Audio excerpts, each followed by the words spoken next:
ألف لام را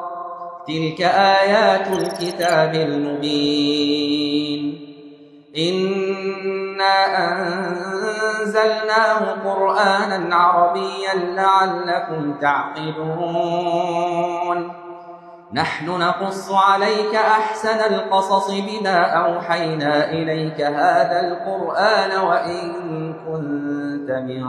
قبله لمن الغافلين إذ قال يوسف لأبيه يا أبت إني رأيت 11 كوكبا والشمس والقمر رأيتهم لي ساجدين قال يا بني لا تقصص رؤياك على إخوتك فيكيدوا لك كيدا إن الشيطان للإنسان عدو